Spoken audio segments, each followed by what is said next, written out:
Hello friends, welcome to NCNT. तो आइए आज का वीडियो स्टार्ट करते हैं हम लोग, जो कि है गीता पाठ के ऊपर। तो अभी फ़िलहाल हम लोग जो भूमिका होती है उसमें ही अभी हम लोग लगे हुए हैं। फिर धीरे धीरे हम लोग आगे बढ़ेंगे और गीता का जो कुरुक्षेत्र का जो गीता है उसके बारे में हम लोग बात करेंगे और उसकी जो स्टोरी है और जो भगवान ने कहा है उसे यथारूप ही आपके सामने प्रस्तुत करने की कोशिश करूँगी। अगर मुझसे कोई गलती हो जाए तो कृपा कर क्षमा कीजिएगा। थैंक यू दोस्तों। राधे राधे, जय श्री कृष्णा। तो दोस्तों, हम लोग यहाँ पे भूमिका पढ़ रहे हैं और अभी भूमिका में हमने यहाँ तक पढ़ा है कि कैसे अर्जुन जो है वो भगवान के प्रिय भक्त हैं और कैसे हम इंसानों में भी भगवान का एक कण है। जैसे कि सोना का एक छोटा कण भी सोना ही कहलाता है, उसी प्रकार हम इंसान जो होते हैं हम में भी भगवान का हर एक गुण है, बस उस गुण को पहचानने की देरी है। तो चलिए आगे बढ़ते हैं। भौतिक प्रकृति क्या है? गीता में इसकी भी व्याख्या अपरा प्रकृति के रूप में हुई है। जीव को परा प्रकृति, उत्कृष्ट प्रकृति कहा गया है। प्रकृति चाहे परा हो या अपरा, सदैव नियंत्रण में ही रहती है।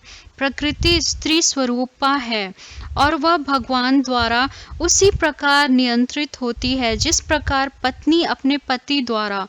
प्रकृति सदैव अधीन रहती है, इस पर भगवान का प्रभुत्व रहता है क्योंकि भगवान ही नियंत्रक हैं। जीव तथा भौतिक प्रकृति दोनों ही परमेश्वर द्वारा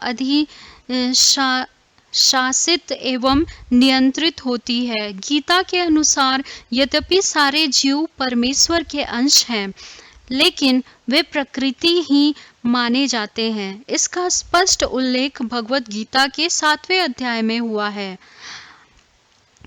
अपरेय मितस्वन्यां प्रकृति विद्धि मे परां जीवभूतां महाबाहो ययेदं धार्यते जगत्। यह भौतिक प्रकृति मेरी अपरा प्रकृति है, लेकिन इससे भी परे दूसरी प्रकृति है। जीवभूताम अर्थात जीव है।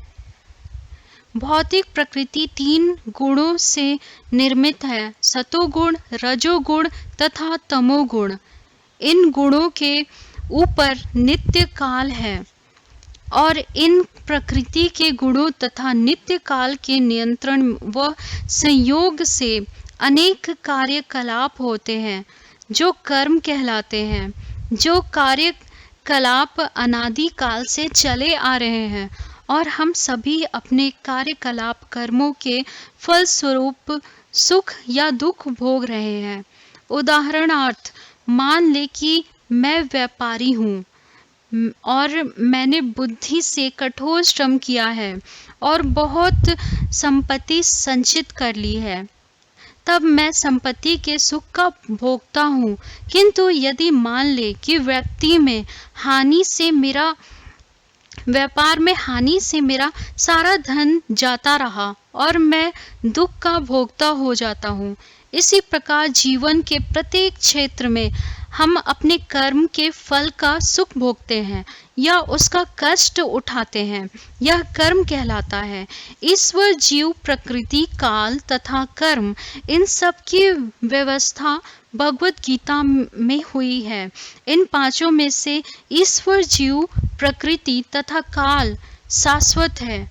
प्रकृति और अभिव्यक्ति अस्थायी हो सकती है, परंतु यह मिथ्या नहीं है।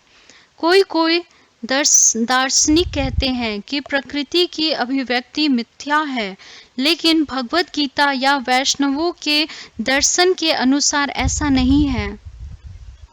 जगत की अभिव्यक्ति को मिथ्या नहीं माना जाता, इसे वास्तविक किंतु अस्थायी माना जाता है। यह उस बादल के सदृश है जो आकाश में घूमता रहता है, या वर्षा ऋतु के आगमन के समान है जो अन्न का पोषण करती है। ज्यों ही वर्षा ऋतु समाप्त होती है और बादल चले जाते हैं, त्यों ही वर्षा द्वारा पोषित सारी फसल सूख जाती है। इसी प्रकार यह भौतिक अभिव्यक्ति का निश्चित अंतराल में होता है। कुछ काल तक ठहरती है और फिर लुप्त हो जाती है। प्रकृति इस रूप में कार्यशील है, लेकिन यह चक्र निरंतर चलता रहता है। इसलिए प्रकृति शाश्वत है, मिथ्या नहीं है। भगवान इसे मेरे प्रकृति कहते हैं। यह भौतिक प्रकृति, अपरा प्रकृति परमेश्वर की भिन्न भिन्न शक्ति है। इसी प्रकार जीव भी परमेश्वर की शक्ति है, किंतु वे विगल नहीं, अपितु भगवान से नित्य संबंधित है।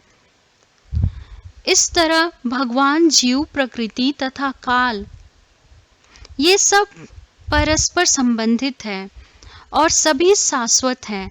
लेकिन दूसरी वस्तु कर्म शाश्वत नहीं है।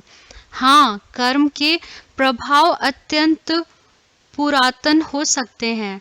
हम अनादि काल से अपने शुभ अशुभ कर्म फलों को भोग रहे हैं, किंतु साथ ही हम अपने कर्मों के फल को बदल भी सकते हैं और यह परिवर्तन हमारे ज्ञान की पूर्णता पर निर्भर करता है। हम विविध प्रकार के कर्मों में व्यस्त रहते हैं। निस्संदेह हम यह नहीं जानते कि किस प्रकार के कर्म करने में हम कर्मफल से राहत प्राप्त कर सकते हैं, लेकिन भगवद गीता में इसका भी वर्णन हुआ है। ईश्वर अर्थात परम ईश्वर की स्थिति पर चेतना स्वरूप है। जीव भी ईश्वर के अंश होते हैं और इसी अंश होने के कारण चेतन है। जीव तथा भौतिक प्रकृति दोनों प्रकृति बताया जाता है, अर्थात वे परमेश्वर की शक्ति हैं, किंतु इन दोनों में से केवल जीव चेतन है, दूसरी प्रकृति चेतन नहीं है। यही अंतर है। इसलिए जीव प्रकृति परा या उत्कृष्ट कहलाती है, क्योंकि जीव भगवान जैसी चेतना से युक्त है, लेकिन भगवान की चेतना परम है और किसी को यह नहीं कहना चाहिए कि जीव भी परम चेतन है। जीव कभी भी, यहाँ तक कि किसी अपनी सिद्धि अवस्था में भी परम चेतन नहीं हो सकता है, और यह सिद्धांत भ्रामक है कि जीव परम चेतन हो सकता है। वह चेतना तो हो सकता है, लेकिन पूर्ण या परम चेतन नहीं हो सकता। जीव तथा ईश्वर का अंतर भगवत गीता के 13वें अध्याय में बताया गया है। ईश्वर क्षेत्रज्ञ व चेतन है, जैसे कि जीव भी है, लेकिन जीव केवल अपने शरीर के प्रति सचेत रहता है, जबकि भगवान समस्त शरीरों के प्रति सचेत रहते हैं, चूंकि वे प्रत्येक जीव के हृदय में वास करते हैं। अतएव वे जीव विशेष की मानसिक गतिशीलता से परिचित रहते हैं। हमें यह नहीं भूलना चाहिए। यह भी बताया गया है कि परमात्मा प्रत्येक जीव में है। यह भी बताया गया है कि परमात्मा प्रत्येक जीव के हृदय में ईश्वर या नियंता के रूप में वास करते रहे हैं, और जैसा जीव चाहता है वैसा करने के लिए जीव को निर्देशित करते रहते हैं। जीव भूल जाता है कि उसे क्या करना है। पहले तो वह किसी एक विधि से कार्य करने का संकल्प करता है, लेकिन फिर वह अपने ही कर्म की क्रियाओं और प्रतिक्रियाओं में उलझ जाता है। एक प्रकार का शरीर त्यागने के बाद वह दूसरा शरीर ग्रहण करता है। जिस प्रकार हम वस्त्र उतार लेते हैं तथा पहनते रहते हैं, इस प्रकार जब आत्मा देहांतरण कर रहा है, उसे अपने विगत पूर्वकृत कर्मों का फल भोगना पड़ता है। ये कार्यकलाप बदल सकता है जब जीव सतोगुण में स्थित हो जाता है और यह समझे कि उससे कौन कैसे कर्म करने चाहिए। यदि वह ऐसा करता है तो उसके विगत यानी कि पूर्वकृत कर्मों के सारे फल बदल जाते हैं। फलस्वरूप कर्म शाश्वत नहीं है। इसलिए हमने यह कहा है कि पांचों ईश्वर, जीव, प्रकृति, काल तथा कर्म में से 4 शाश्वत हैं, कर्म शाश्वत नहीं है। तो दोस्तों, ये वीडियो यहीं पे समाप्त होता है। मिलते हैं अगले वीडियो में। तब तक के लिए आप हमारे चैनल को सब्सक्राइब कीजिए और दोस्तों के साथ शेयर कीजिए और लाइक भी कीजिए, ताकि हम लोग ऐसी ही वीडियोस आपके लिए लाते रहें। राधे राधे दोस्तों, जय श्री कृष्णा।